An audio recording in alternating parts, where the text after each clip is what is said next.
وأصحابه أجمعين. سبحانك لا علم لنا إلا ما علمتنا إنك أنت العليم الحكيم. رب اشرح لي صدري ويسر لي أمري واحلل عقدة من لساني يفقهوا قولي واجعل لي وزيرا من أهلي. أما بعد. Hadratal ulama wal qurama wa hadratal jamaah masalla babul khair.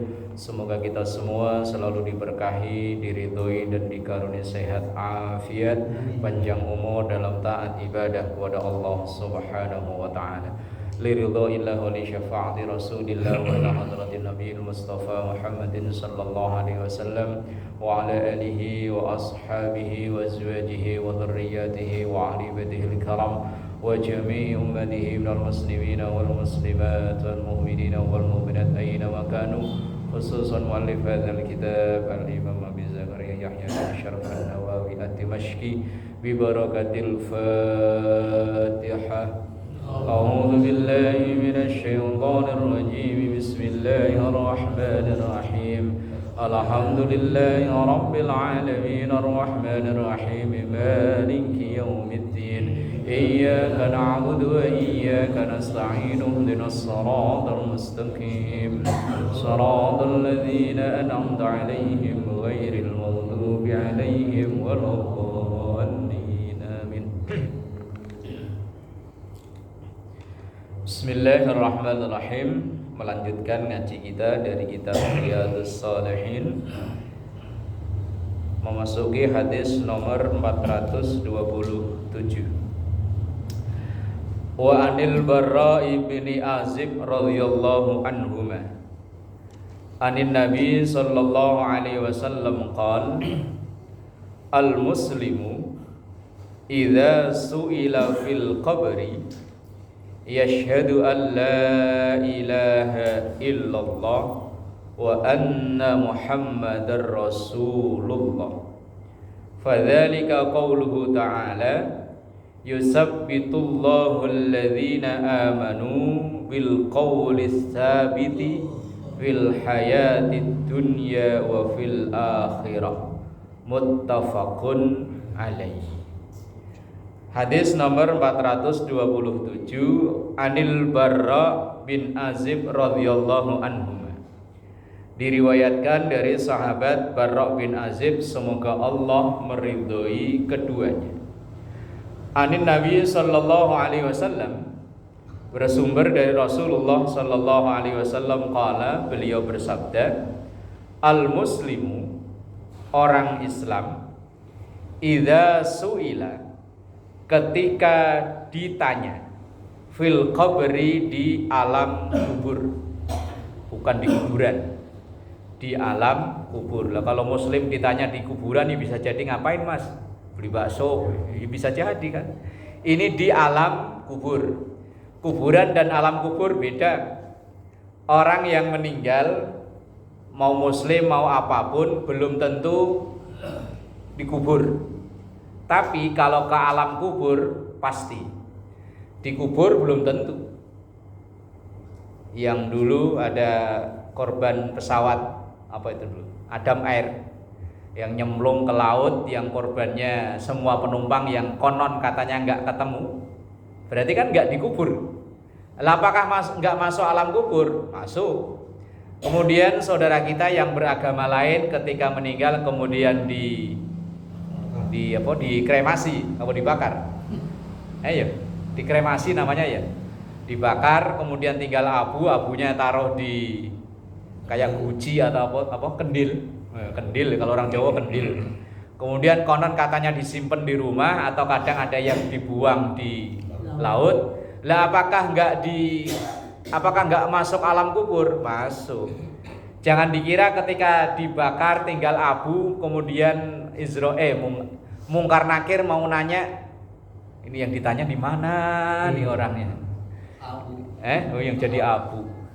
Emang dikira Allah nggak bisa menghidupkan untuk yang kedua kalinya, lebih mudah. Maka dulu percandaannya siapa yang dalang orang Tegal yang pernah jadi bupati? Gintus. Nah, katanya ntar kalau mati pengen dibungkus pakai daun pisang. Sekarang orangnya udah mati, tahu kemarin waktu meninggal dibungkus pakai daun pisang kayak gitu. Biar nanti kalau mungkar nakir datang mau nanyain, "Marrobuka?" Dia jawab, "Saya bukan orang, saya lontong." Iya, biar gak ditanya. Lah kalau bercandaannya konon katanya Abu Nawas disuruh makain kain kafan yang udah bekas. Begitu mungkar nakir datang mau nanya, balik ditanya, "Loh kenapa baru nanyain sekarang, kan saya matinya udah lama." Ini mori apa? Kain kafannya udah bekas, kain kafan udah lama, udah. Kalau yang kain baru lah berarti meninggalnya baru. Emang bisa diakal-akalin begitu? Ya enggak bisa. Kan kadang kalau pelawak kalau bikin guyonan ya unik-unik ya. Baru kemarin nih, saya lihat di tontonan YouTube pelawak berdua. Ntar kalau saya mati pengen didoain kuburan saya gelap sama sempit. Umumnya orang-orang kalau mati kan meninggalnya pengen didoain kuburnya terang, luas kan gitu ya. Wong sering yang kita ngedoain ya semoga diluaskan kuburnya, diterangkan alam kuburnya. Kalau dia katanya saya milih gelap dan sempit. Jadi kalau gelap mungkar nakir datang nggak ngelihat saya.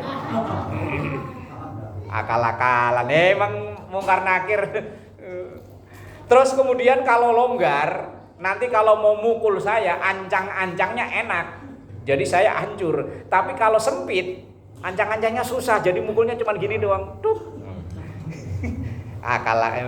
Bercandaan tapi kadang yo sembuh lah. Tapi apa ya begitu ya enggak. Dimensi alam gaib itu kan berbeda dengan dimensi dunia saat ini. Lah kalau mungkin yang bagian ditugasin nanya itu polisi ya tadi menggelap nggak kelihatan. Tapi yang ditugasin itu mungkar nakir, saya sebab peduli. Al muslimu seorang muslim, idza suila ketika ditanya fil qabri di alam kuburnya, yashhadu maka ia menjawab dengan menyaksikan an la ilaha illallah wa anna muhammadar rasulullah. Inti jawaban kan cuman itu. Atau dalam kalimat thayyibah yang sering kita baca, inti jawaban dari pertanyaan mungkar nakir kan cuma raditu billahi rabba wa bil islami dina wa bi muhammadin nabiyya wa rasula. Apal di sini, cuman nanti kalau ketemu mungkar nakir gemeter apa enggak itu loh. Ya kan cuman itu kan permasalahannya ya. Loh kita itu kalau ngomong biasa Pak lancar. Yo tas. Cuman coba begitu disuruh megangin ini loh. Ini dalam keadaan hidup nyala di hadapan banyak orang. Walaupun kadang biasanya adzan, biasa selawatan suruh MC aja gemeter ya. Nah, ya kan. Itu padahal ini di hadapan tetangganya semua loh ini. Kadang yo bercandaan, kadang yo ledek-ledekan. Lah apalagi nanti ketemunya mungkar nakir yang seumur-umur belum pernah ketemu. Gambarnya kayak apa kita cari di YouTube juga ada ya. Lah kalau kita udah pernah lihat gambarnya, udah kita kenalin dulu. Udah kenal ini mah, nanyanya pertanyaannya pun udah hafal jawabannya. Bocoran kan udah ada. Iya udah dari bocoran itu udah dari zaman saya kecil udah dikasih tahu itu raditu billahi rabba wa bil islami dina wa bi muhammadin nabiyya wa rasulah.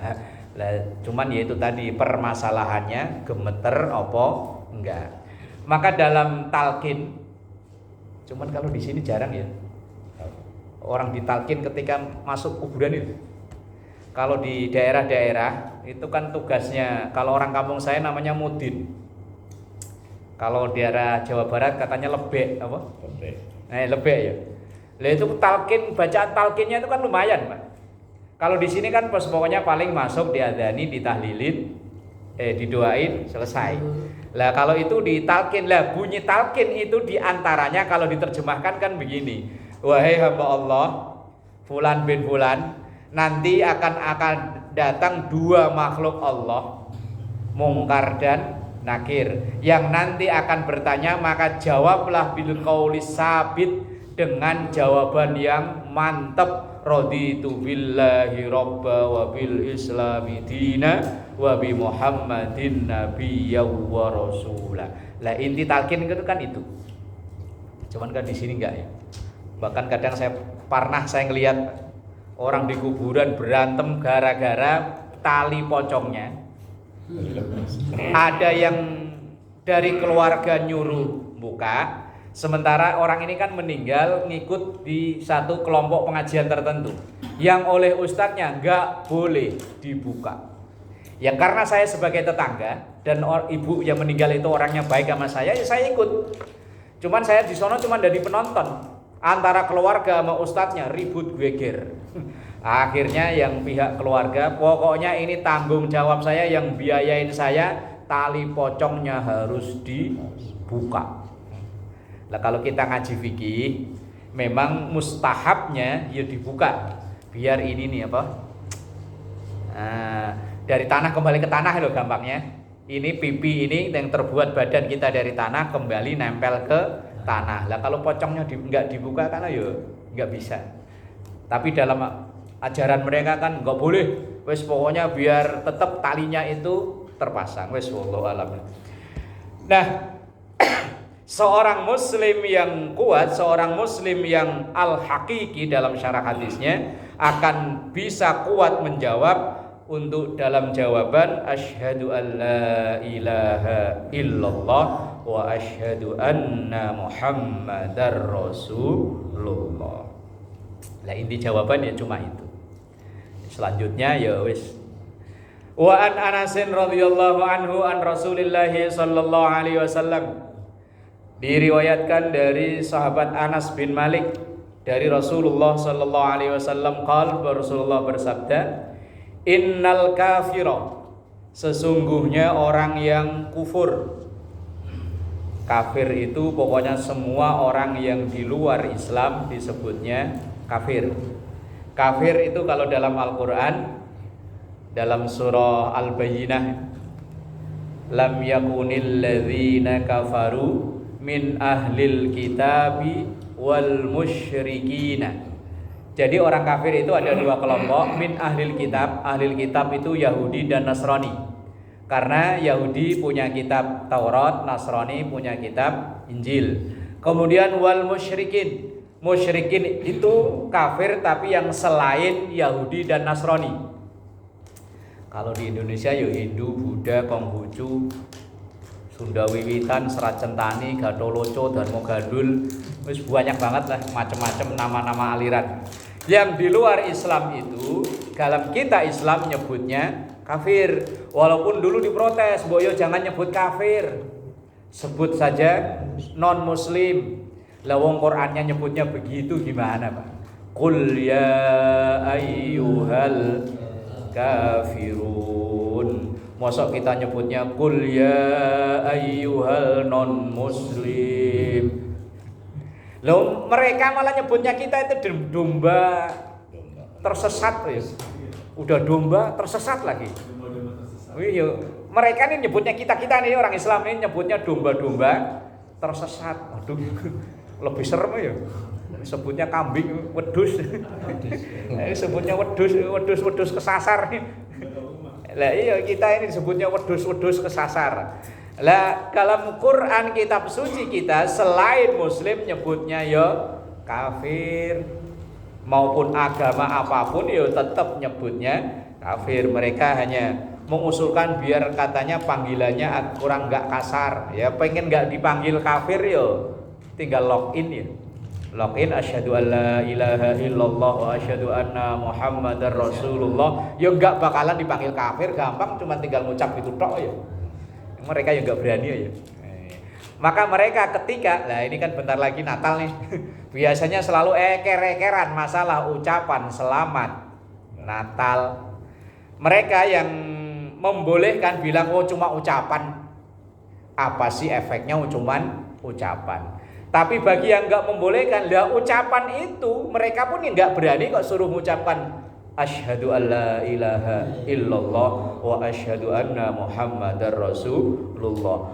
Ya, kalau sama-sama ucapan, ya mereka enggak bakalan berani suruh mengucap saya bersaksi tidak ada Tuhan selain Allah, saya bersaksi Nabi Muhammad utusan Allah. Ya sama-sama ucapan. Tapi yuk kita tetap toleransi, lakum dinukum waliyadin. Itu ajaran agama kita. Toleransi dari sisi sosial. Kalau dari sisi ritual itu ibadah, ya wis masing-masing. Wong kita patokan ayatnya lakum dinukum waliyadin. Innal kafira, sesungguhnya orang-orang kafir, idza amila hasanatan, ketika mereka melakukan kebaikan. Orang yang beragama lain ketika berbuat amal soleh, amal soleh itu kebaikan dari sisi kemanusiaan itu. Ada orang kafir bangun jalanan, bangun panti asuhan, bangun, bahkan saya bangun masjid aja disumbang sama Pak Guyuban non muslim. Datang ke rumah, Pak boleh gak nyumbang? Boleh. Kenapa nggak boleh? Boleh. Lah ketika mereka melakukan kayak kebaikan gini, bantu tetangga, kemudian dia bikin yayasan amal, kemudian misalnya seandainya dia dokter buka pengobatan gratis. Lah terus amalnya kebaikannya kayak begini nih gimana? Dalam pandangan Islam, innal kafira idza amila hasanatan, orang kafir ketika melakukan kebaikan, ut'ima biha tu'amatan minad dunya, maka kebaikan yang ia lakukan langsung dibalas oleh Allah di dunia ini. Mereka yang berbuat amal, ya kayak tadi itu bikin yayasan, bikin bantuan, bahkan kan sering ya perusahaan-perusahaan yang punya bukan orang Islam, di situ ya dibangun masjid, ya difasilitasi karyawannya untuk ibadah. Kemudian ada program bantuan perusahaan apa namanya? CSR ya. Apa namanya? CSR ya. Itu kadang ya untuk bantu musola, bantu masjid, bantu sekolah, pesantren dan lain-lain. Padahal pemiliknya bukan orang Islam. Bahkan ya perusahaan-perusahaan besar di Indonesia pemiliknya rata-rata ya bukan orang Islam. Lah ketika mereka melakukan kebaikan kayak begini ini, dalam hadis yang diriwayatkan oleh Imam Muslim ini, ut'ima biha tu'matan minad dunya, maka orang kafir seperti ini langsung dibalas dari kebaikannya itu di dunia. Nah, jadi kalau boleh diambil kesimpulan, agama apapun kalau ia melakukan kebaikan antar sesama manusia di dunia langsung memperoleh balasan. Orang sedekah, orang rajin bantu, rajin beri, ya akan dibalas oleh Allah. Makanya dalam salah satu nasihatnya seorang Habib namanya Habib Umar Mutahar, orang Semarang, itu beliau pernah memberi nasihat itu kayak orang guyonan, pagar mangkok itu lebih kuat daripada pagar tembok. Pagar mangkok lebih aman daripada pagar tembok. Maksudnya apa? Orang yang sering memberi tetangga kanan kiri, biasanya memberi makanan kan ya dianterin pakai mangkok. Lah itu kalau orang yang sering memberi itu kok ada masalah, cepet tetangga kanan kiri nolongin. Tapi kalau orang yang dalam kesehariannya pelitnya naudzubillah, rumahnya kalau perlu dipagar tinggi, nggak ada celah sedikit pun, lah kok suatu hari kok dia kemalingan, umpama dibobol lewat pelapon, lah dia teriak maling, tetangga kanan kiri rasain, pelit kayak gitu sekalian abisin kalau perlu. Dan sebaliknya, orang yang sering bantu ya akan dimudahkan oleh Allah. Seandainya dia ada masalah tetangga kanan kiri, ya cepet. Apalagi kalau model kayak saya gini misalnya, kalau musim maulid kadang bolu kan berjejer di rumah. Kata saya ke istri, ini bolu bisa berubah jadi martabak telur, bisa berubah jadi pisang, bisa berubah jadi mangga, bisa berubah jadi macam-macam. Lah syaratnya gimana Mas? Potong, taruh di piring, bagiin ke tetangga. Tapi jangan pakai piring plastik. Piring beling. Lah kalau piring plastik kasih dibuang. Lah kalau piring beling kan dipulangin, Pak. Lah kalau kita datang nganterin pakai bolu, mosok piring dianterin kosongan. Lah enggak taktik ini taktik. Lah iya kan? Lah piring pulang kan ya bisa jadi ntar isinya martabak telur. Iya. Makanya pagar tembok lebih aman dari pagar mangkok lebih aman dari pagar tembok. Kalau nggak percaya coba aja. Masak sayur asem yang banyak, taruh di mangkok, anterin ke tetangga. Cuman syaratnya jangan pakai piring mangkok plastik, Pak. Mangkok beling. Lo mosok nganterin kosongan, mulangin kayak kebangetan.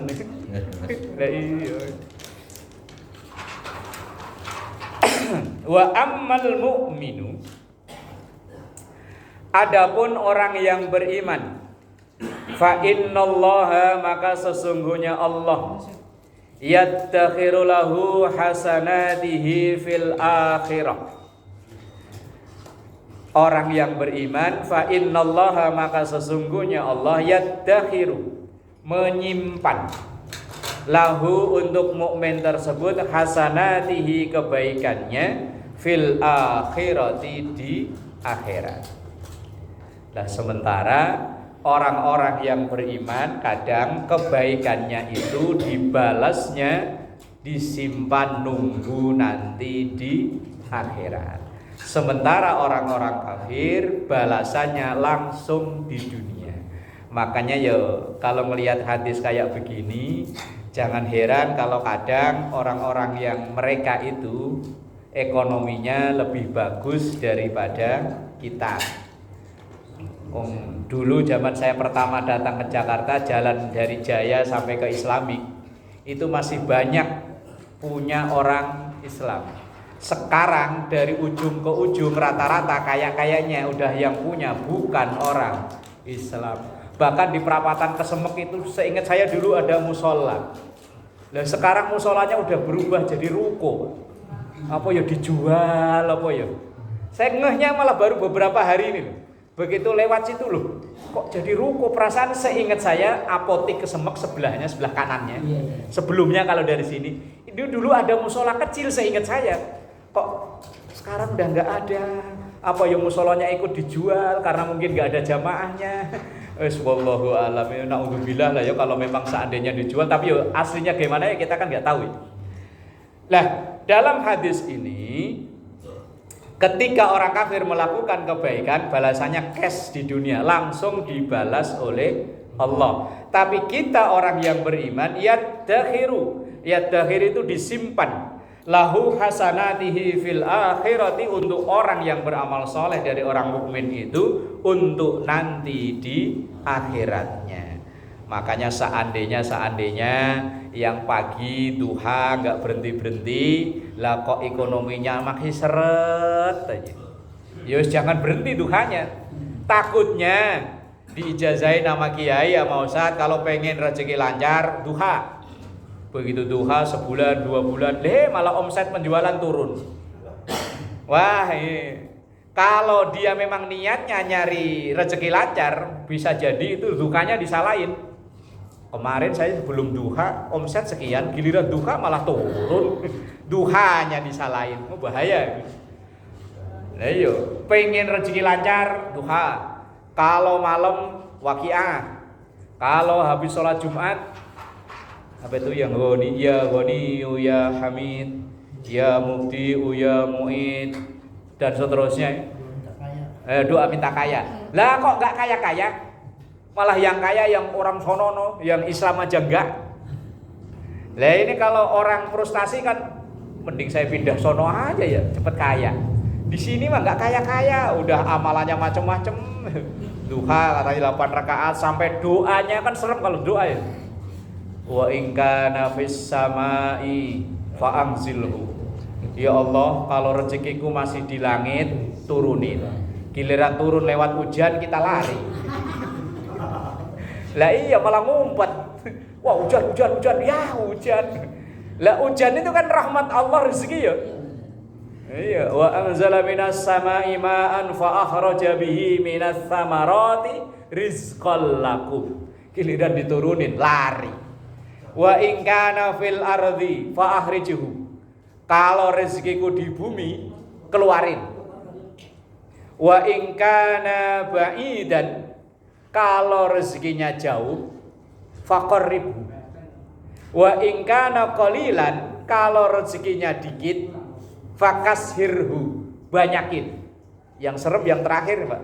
Wa in kana haraman. Nah iya kan? Fatahhirhu, kalau memang rezekiku haram, fatahhirhu, maka sucikan. Ini kan kayak maksa banget ya. Saking pengennya jadi orang kaya sampai yang haram-haram aja suruh nyuciin. Lah iya. Tapi lah kok ternyata udah jalanin duka bertahun-tahun. Lah kok masa jadi kontraktor aja. Kontraktor, ya tahu kontraktor ya? Ya ngontrak itu. Masih ngontrak aja kan kontraktor namanya kan ya. Lah ini yang salah di mana? Ya enggak ada yang salah, bener. Karena memang kebaikan yang dilakukan oleh orang kafir langsung dibayar cash. Lah kebaikan yang dilakukan orang mukmin ditunda, disimpan dulu. Cuman memang kita itu lebih seneng yang cash daripada ditunda, Pak. Walaupun ditunda jumlahnya lebih banyak. Umpama, Pak, kita kumpul di sini nih, kebetulan nih Dewan Kelurahan apa namanya apa? LMK. Kebetulan begitu naik jabatan langsung bonus turun. Dibagi 50.000 Pak. Hari ini atau milih 500.000 bulan depan. Milih 50.000 sekarang atau 500.000 tapi bulan depan. Sekarang aja ya. Iya, sama berarti. Sekarang aja ya. Sekarang aja katanya. Lah iya, kita itu pemikirannya kan kayak hadis tadi kan, orang kafir itu ketika berbuat langsung mintanya cash. Tapi kalau orang Islam ketika ia beramal nanti balasannya itu ditunda. Lah kayak kita tadi ternyata lebih memilih caranya orang kafir. Oh nyatanya orang kafir itu begitu berbuat langsung dibalas. Nah tadi kan saya bikin pertanyaan, 50.000 sekarang atau 500.000 tapi bulan depan. Tetap milihnya iya kan, iya sama kayak orang kafir begitu. Karena kita udah seudon dulu masalahnya. Iya kalau bulan depan dikasih, kalau kagak, wah hancur kita. Lah iya. Lah dalam hadis ini yang dibalas cash itu amalan baiknya orang kafir. Hadisnya sahih riwayat Muslim bahwa ketika orang muslim berbuat kebaikan, pahalanya balasannya langsung hari itu juga. Tapi kalau balasannya orang yang beriman, fa innallaha yaddakhiru lahu hasanatihi fil akhirah, bahwa amalan orang yang orang mukmin maka Allah akan menyimpannya, menundanya sampai nanti di akhirat. Kalaupun kita ini diberi wa yuqibuhu rizqan fid dunya ala taatihi, dan Allah memberi kepada orang-orang yang beriman rizkinya di dunia ini ala taatihi, karena kerja kerasnya. Lah kalau kerja keras ya mau Islam mau enggak ya tetap dapat.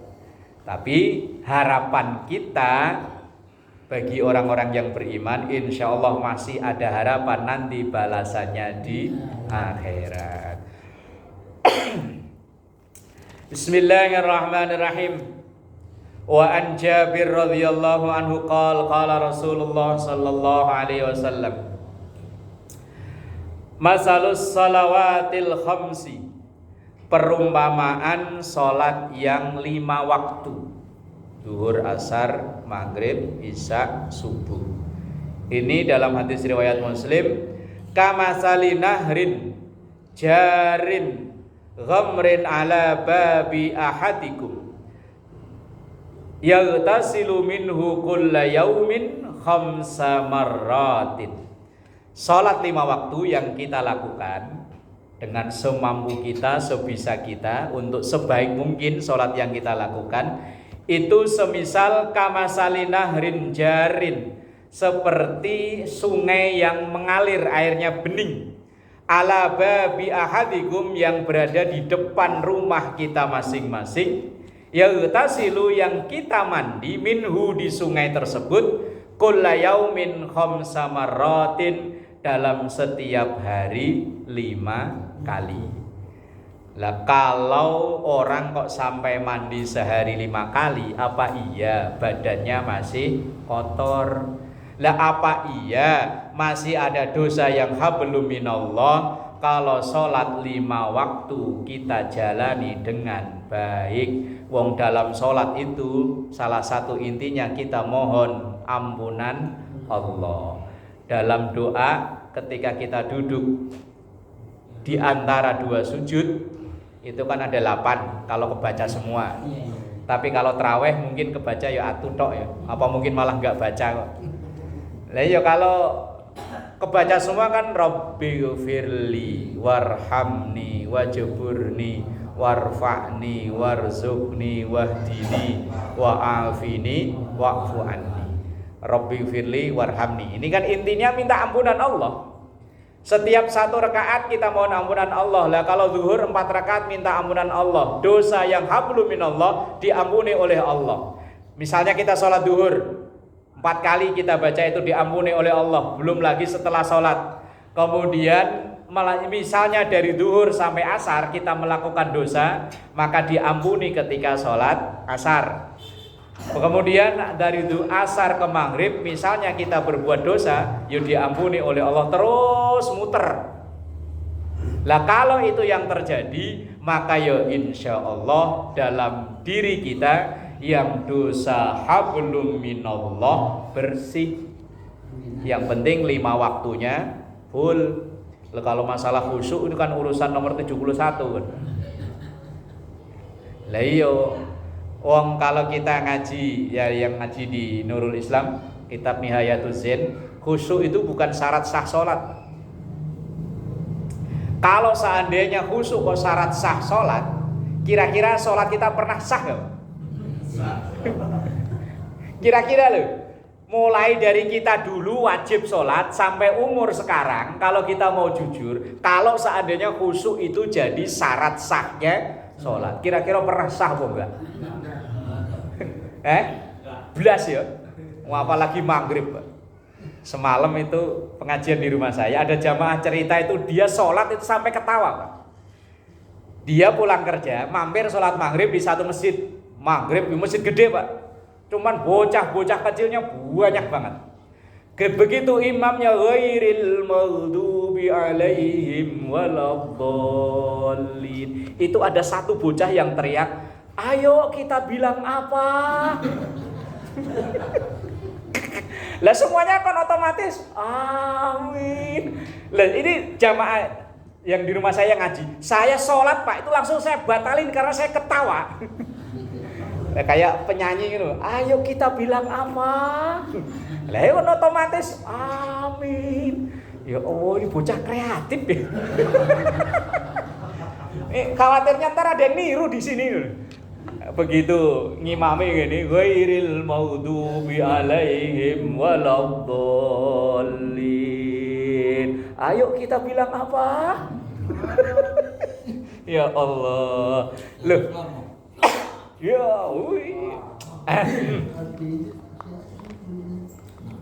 nah, iya. Kalau seandainya khusyuk kok jadi syarat, mungkin kita belum pernah sholat sah. Nah, makanya para ahli fikih itu menempatkan khusyuk bukan sebagai syarat sholat, sahnya sholat, hanya sebagai kewajiban yang wajib kita lakukan di bagian manapun terserah. Misalnya kita takbir Allahu Akbar, ingat Allah, itu berarti udah dihitung khusyuk. Pas takbir belum ingat, ketika pas sujud Allah ingat, walaupun cuma set. Nah itu udah dihitung khusyuk. Itu kelas-kelas model kayak kita itu begitu udah dihitung khusyuk. Lain mungkin kayak Pak Kiai Tamrin ya. Wah kalau beliau mah pokoknya kalau sholat gak inget apa-apa aja udah. Bahaya malah kalau sholat gak inget apa-apa. Iya, kelenger itu. Saya pernah ditanya, Pak, khusyuk itu definisinya apa? Saya sendiri juga bingung. Kalau dibilang khusyuk itu nggak inget apa-apa lah. Kalau jadi imam dia kalau rukuk sujud gimana? Bacaannya gimana? Ya wis khusyuk itu dalam pikiran kita inget Allah seret, walaupun kadang hilang, nongol lagi, hilang, nongol lagi. Itu orang was-was itu. Was-was. Itu saya punya teman sekolah, sampai teman-teman itu manggil dia usolli. Gara-gara kalau sholat usolli itu nggak sekali jadi, Pak. Loh bener, Pak. Namanya Ali, teman kerja, dia teman sekolah sampai ke Jakarta ikut teman kerja, kemudian karena kebetulan dia dapat jodoh orang kampung, tinggalnya di kampung. Sampai sekarang kalau saya manggil dia usolli, kebetulan namanya emang Ali. Lah kalau sholat itu usolli, nggak jadi. Usolli, nggak jadi. Loh, kalau itu asli, saya temen akrab saya dari TK sampai lulus sekolah sampai kerja ke Jakarta. Sampai teman-teman dulu kalau manggil dia usolli. Ya sampai sekarang saya tanya. Tahu saya tuh gimana ya kalau mau sholat susah. Usolli. Lah kalau tarawih gimana? Lah kalau tarawih mah asal aja, saya malah asal wek. Wudu ya begitu. Ngabisin air kalau wudu. Bismillah. Bismillah.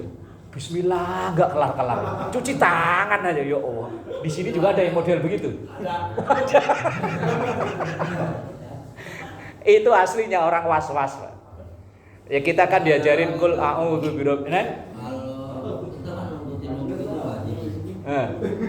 Dia mah sedang ngaji dia Lah iya, ngaji itu lebih utama. Bahkan, Pak, ini ada hadis dalam kitab Muhtarul Ahadits. Ini agak ekstrim memang. Bahwa ngaji itu lebih utama dari ibadah-ibadah yang tidak diilmui. Makanya sampai ketika khotib Jumat menyampaikan khutbah, orang baca, orang wirid, sampai baca Quran aja suruh nutup Qurannya. Itu saking pentingnya supaya dapat ilmu walaupun nggak seberapa dari khotib Jumat itu. Sampai orang baca Quran aja, kan suruh nutup kan Qurannya. Orang wiridan suruh berhenti untuk fokus dengerin. Nah, takutnya yaitu ibadah tekun tapi ilmunya kurang. Usolli gak kelar-kelar sampai imamnya rukuk masih usolli. Tapi imam ada ya di sini ya? Ada.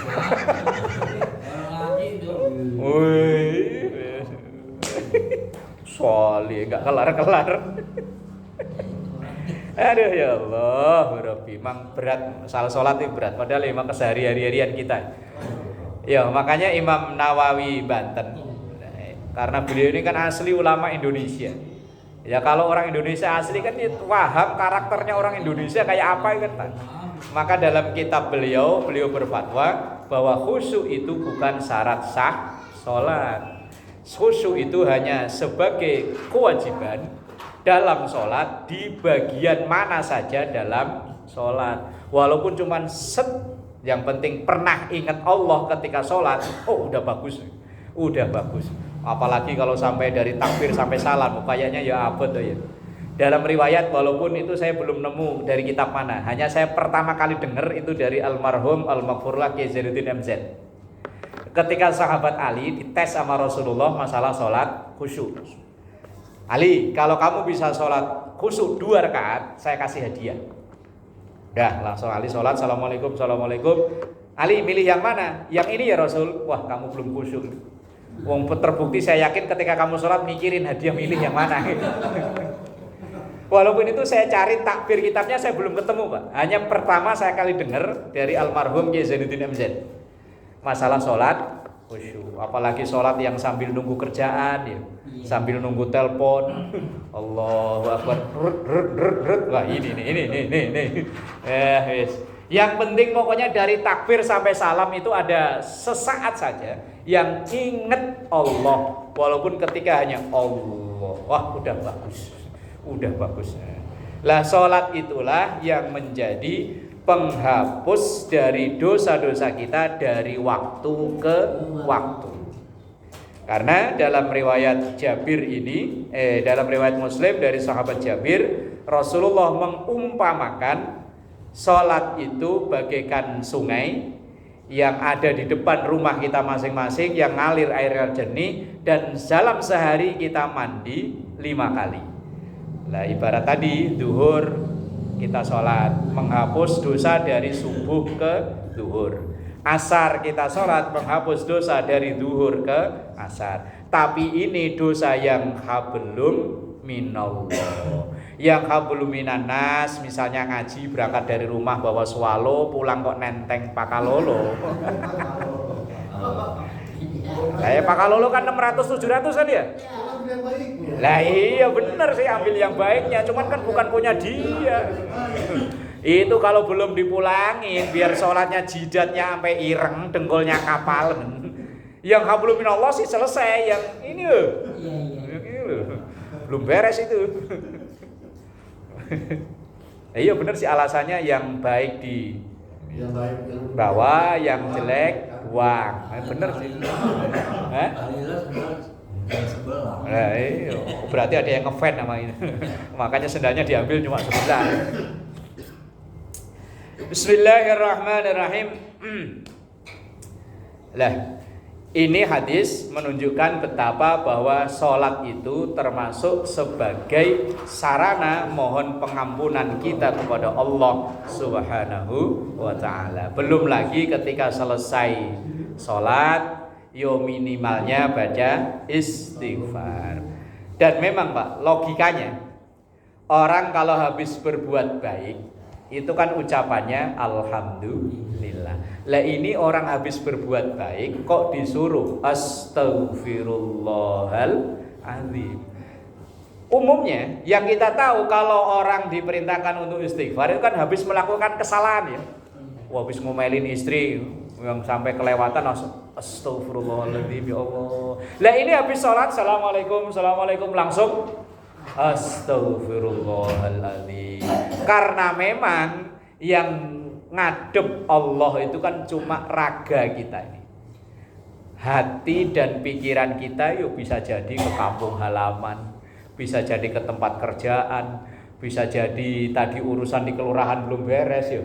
Nah, iya kan? Lagi mikirin Allah. Naruh jam di mana? Loh kalau saya malah gara-gara kunci, Pak. Mau sholat, mau ngajar habis asar, nyari kunci belum ketemu. Kebetulan saya turun ke masjid, imam rawatibnya yang biasa ngimamin duhur asar gak ada. Akhirnya ya saya maju ngimami, karena ngimami dalam keadaan nyari kunci belum ketemu. Allahu Akbar. Ya ingat Allah bentaran. Tapi habis itu kunci di mana? Begitu ruko, kan saya nggak pakai sarung, pakai celana. Begitu ruko, kerasa di sini.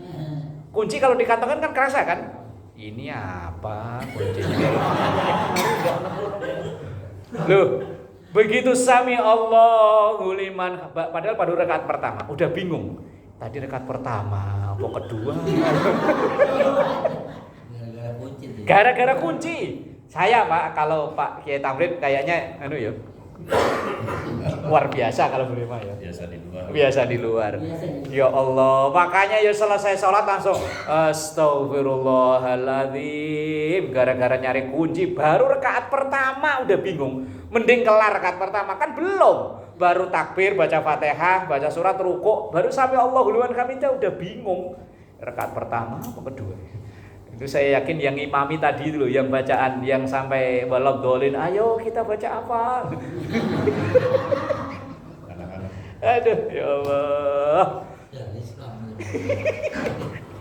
Wallahu a'lam bishawab. Al-Fatihah. A'udzubillahi minasyaitonir rajim. Bismillahirrahmanirrahim. Alhamdulillahirabbil alamin. Iyyaka na'budu wa iyyaka nasta'in. Ihdinas siratal mustaqim. Siratal ladzina an'amta